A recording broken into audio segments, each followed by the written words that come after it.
Okay, hey, how's everyone doing? Hope you all are doing well out there. Today, let's make a beat.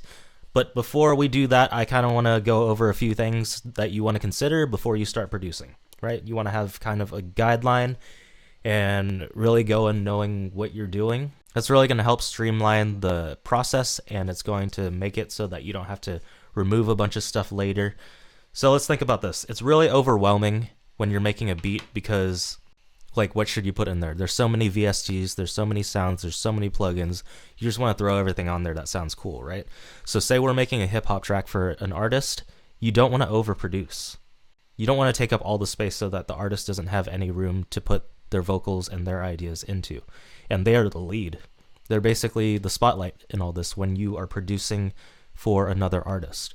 If you're producing as an instrumental, it's a whole different story, but we're talking about just producing for an artist right now, producing hip-hop tracks for another artist. Okay, so think of this as kind of like a band, right? Think of a metal band. There's drums, there's bass, there's a rhythm guitar, there's sometimes a lead guitar, and then there's a vocalist that does the lead vocals, that drives the track. Everything else behind it is basically rhythm, right? Drums, percussive rhythm, bass, low-end rhythm, rhythm guitar, kind of like mid-range rhythm, and then you have your lead vocalist on top of that. And then occasionally you have a lead guitarist, right? So the lead guitarist is playing kind of like higher kind of leads. When you're making a hip-hop song like this, I suggest, if you're starting out at least, to kind of just leave leads out in a general... That's a very general statement, but like if you leave leads out, it kind of leaves that room for the artist because the artist's vocals is your lead instrument. So let's think of a hip-hop song like this. You have your drums. You have your bass, which is usually an 808 in this case. Like I'm probably going to use an 808 in this project. And then you have your rhythm, which is your melody, which is kind of like your rhythm guitarist, right? And then since we're not doing the vocals, we're leaving that space carved out for the vocals. And we don't know what the vocalist does exactly. Everyone does something else, so you want to leave quite a bit of room. So that's really not that many elements, right? So look at Red Hot Chili Peppers. They have a drummer, a bass player, one guitarist that does rhythm and lead, and then the lead vocals. They have four elements that drive all their songs. So we want to think of it in that way too, right?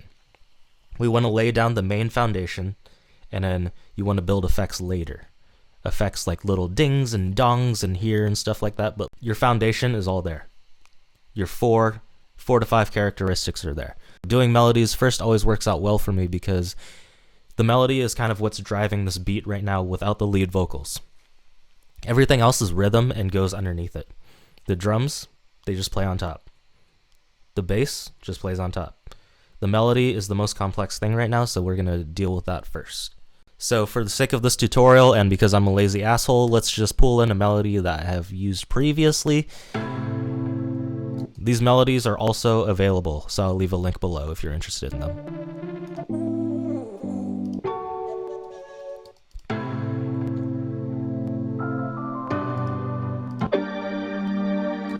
Let's use this one.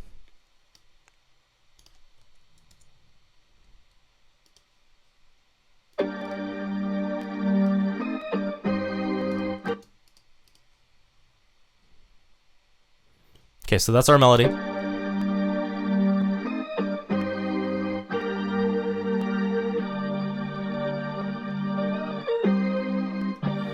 So if you see, we kind of have chords on there, and then we have a little bit of lead, like barely any lead. It's still, I think I would still consider this part of the rhythm, but that little bit of lead adds that much more character to the track without overwhelming it.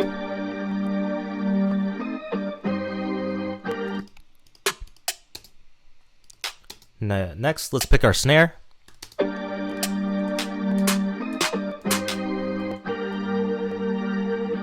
Or a clap in this case. Go over to snare, boom, record this.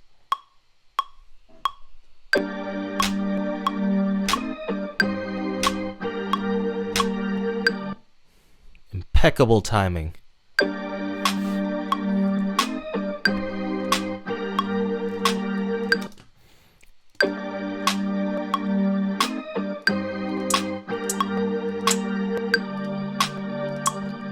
So I'm going to drag in a few hi-hat samples because I like to have a little bit of variety in my hi-hats, and I'll show you what I do. Like those sound pretty similar, right? But they just add a little bit of difference between the two.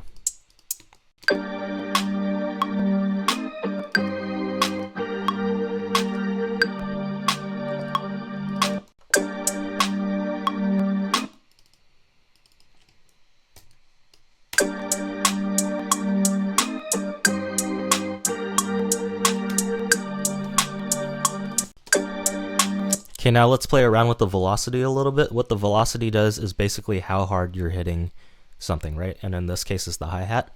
So no drummer in real life goes like this and hits it exactly every single time, right? There's a little bit of like softer hits in there. So we're going to do that on every other. So the initial hit is kind of hard, then the second hit is a little bit lighter. So let's pull that down. Look how much that adds already.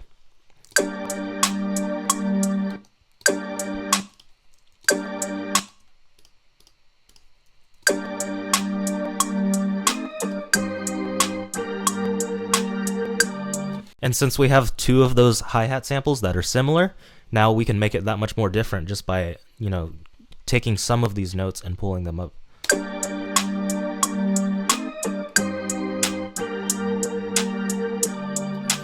We're making all these fine tweaks to add that much more character, and since we have a foundation of like four or five elements, we really want to make each of those elements as best as we can, right? Let's add a couple rolls in here.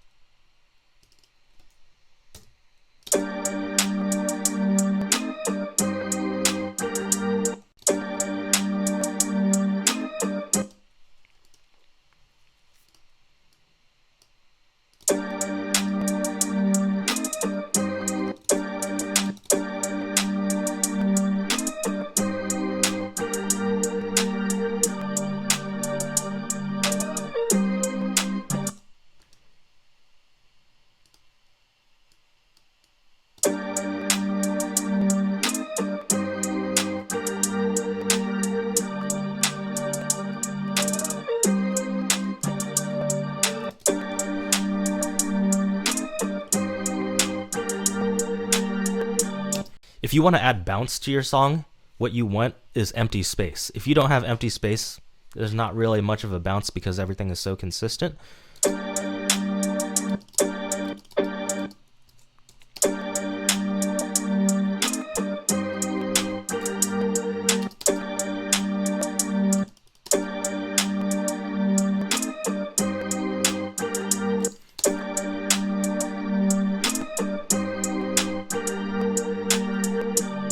See how we're getting a little bit of bounce now because there's that sudden pause? That makes a huge difference. So don't always try to add things. You can always subtract. Things don't always need more things. Sometimes you just have to subtract things. So just kind of pay attention to that. That's something that's like quickly easy to forget, especially when you're kind of in the zone. You can always just, you always want to just add more stuff. You're like, this is missing something. But a lot of times, if you subtract something, it's just as effective, if not more. All right, let's pick a kick now.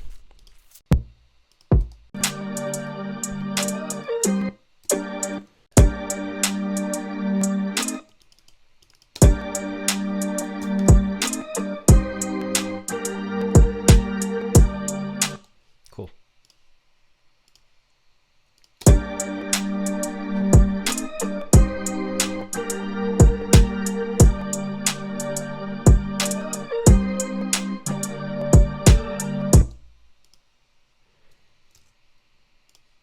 Bum, bum, bum.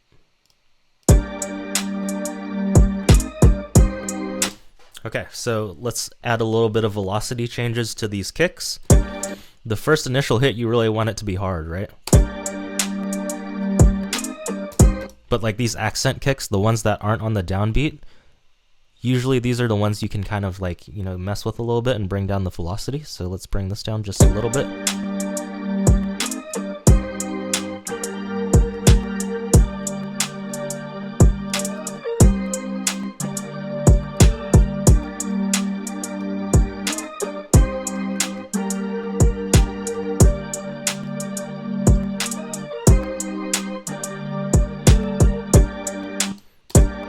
So that right there is already making a huge difference.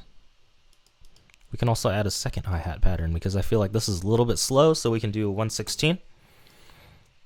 Let's do it like this actually, and we'll go real quick, go boom, boom, drag this velocity down, make this max,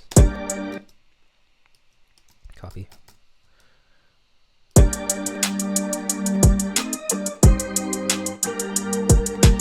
So like that, you can have like two parts to your song because there's already such a different vibe when you do different hi-hats. Or you can just change one little element in certain things and it makes a huge difference.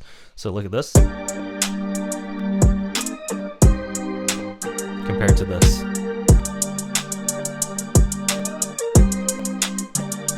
So you can have like, you know, one be the hook, one be the verse, whatever. It's a slight change, but it's a huge difference. And then again, we can mess with these.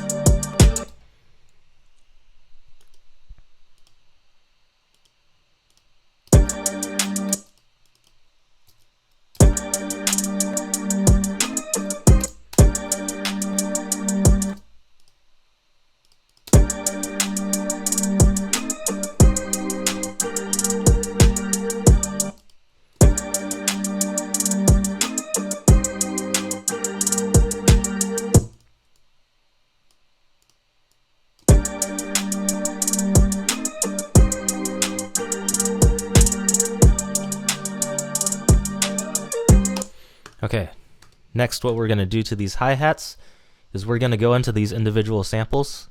So this is in my drum rack, I have the first hi-hat and the second hi-hat, right? So on this first hi-hat, this one hits a lot. So what we're going to do is we're going to go over to control and we're going to random pan this. What this is going to do is it's going to basically trigger it to hit left and right between your speakers more prominently at a random pace. See how much more life that adds? You can even do it to this one.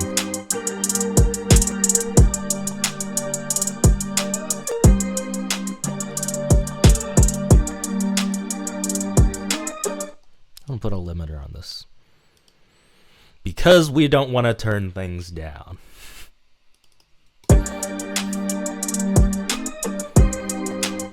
I'm just kidding. You should definitely gain stage and you should definitely leave headroom and stuff like that, especially if you're going to get an artist on it.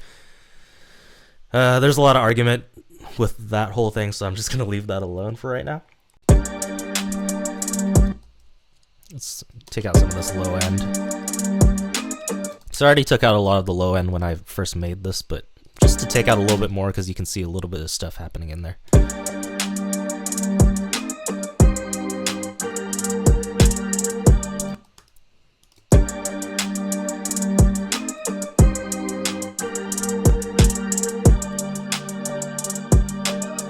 Okay, so this snare sounds good, or this clap sounds good, but it's really kind of weak and being hidden in there. It's kind of like really tucked away, right?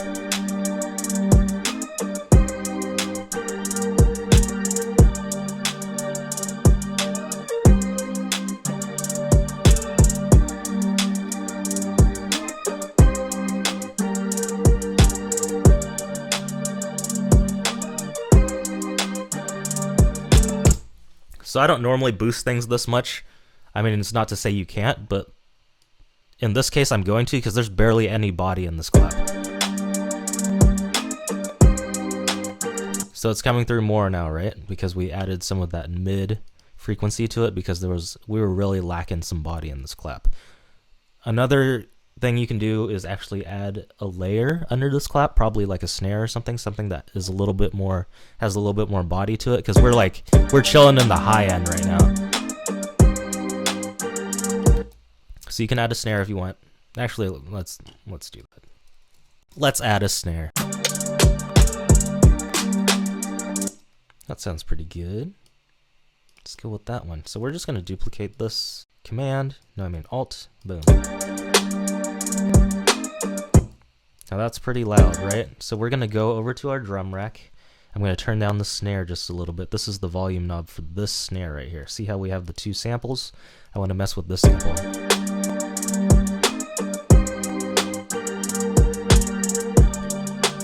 That's more reasonable. And then, so actually this EQ, I want it to be on this channel. This is the EQ I made just for this clap, so I'm going to put it right here. That's how you do it in Ableton. Now we're attached to this sample, and this sample is unaffected.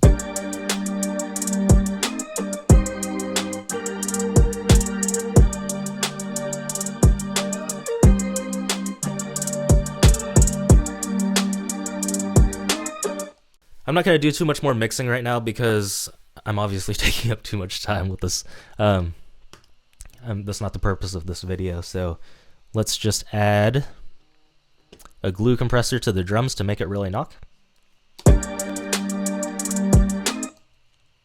going to hit that soft clipper. I have another tutorial about like this whole making your drums knock thing with the glue compressor, so if you want, I'll leave the link right there. How about that?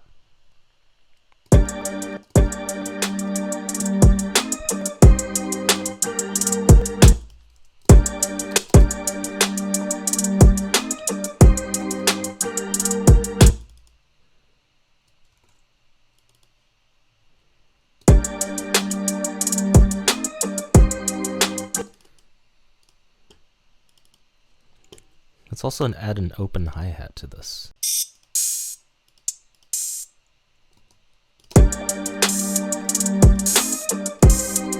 I like this one.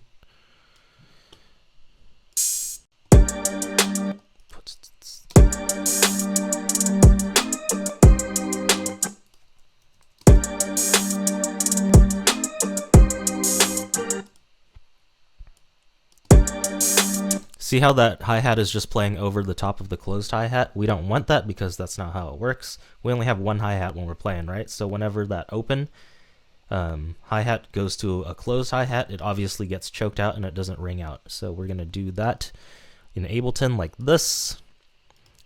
We're going to add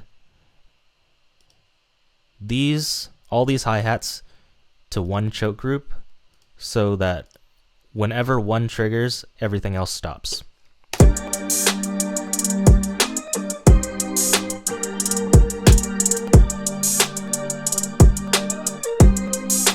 Just like that. Okay. Next, let's do 808s. I'm going to use Sublab because I love Sublab. This plugin is so dope. If you have not heard of Sublab, it is a VST that really controls your 808s and your low end, and it's super cool. It makes it sound so good, and you can really dial things in. If you haven't checked it out, check it out. I think it's super cheap. It's probably like 30 bucks. So go check it out. We're in G minor. Let's follow the kick on this one. So if you, in Ableton, if you highlight one track and you hit Command and highlight another track, you can see them both within each other. Yay, cheat code. Now you can see both of these. So I'm gonna make sure I get these on the down or on the whatever this is.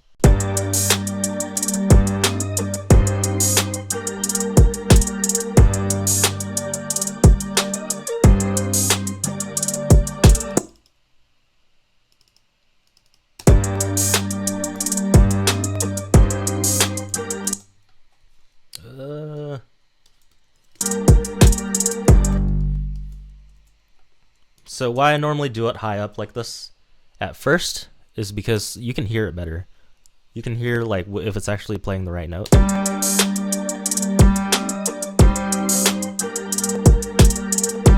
Because if you bring it down to the lower octaves, it gets harder to hear. So you just want to make sure you're playing the right note before you bring it down.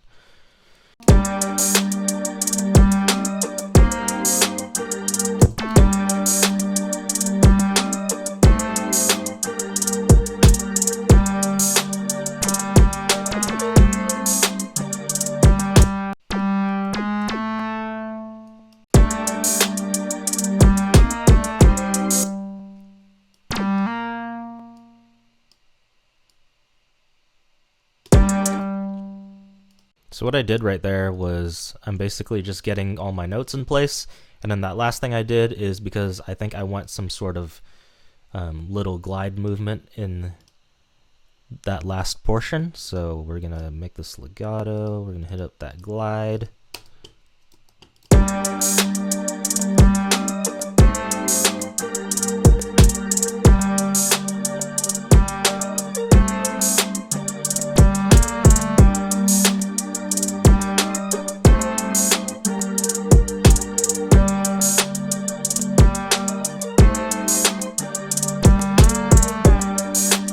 Cool, so let's bring this down now.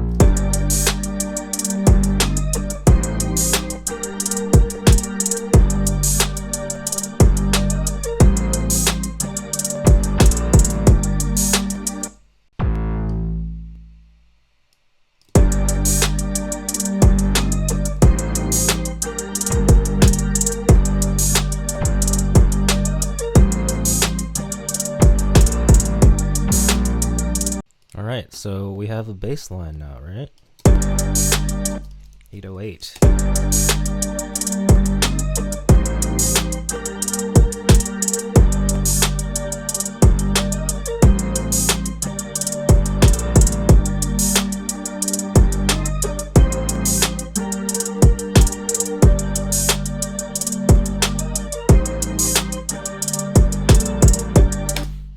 So now we have a foundation of things. We have our drums, we have our melody, and we have our bass.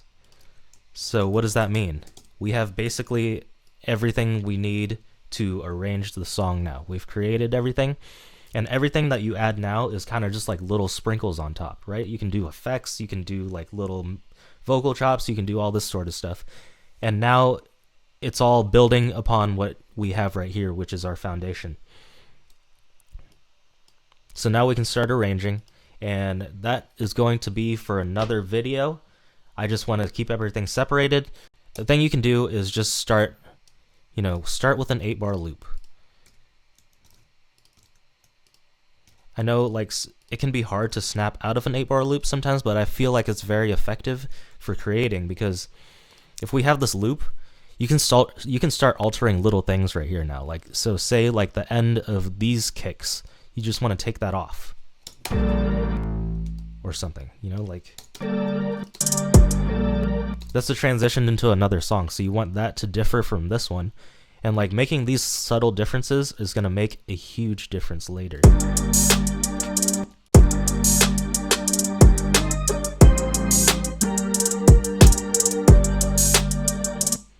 So say just I'm doing different things here, right?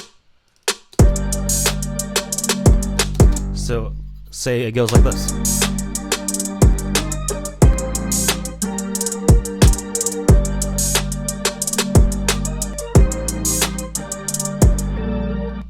And then into the next part. When you're focusing on just 8 bars, you can really make and dial in your changes that you want to occur throughout the song, and you can make these changes so subtle and so that happen just every once in a while that when it comes in, it's like, oh, what's that? There's a little bit of difference there.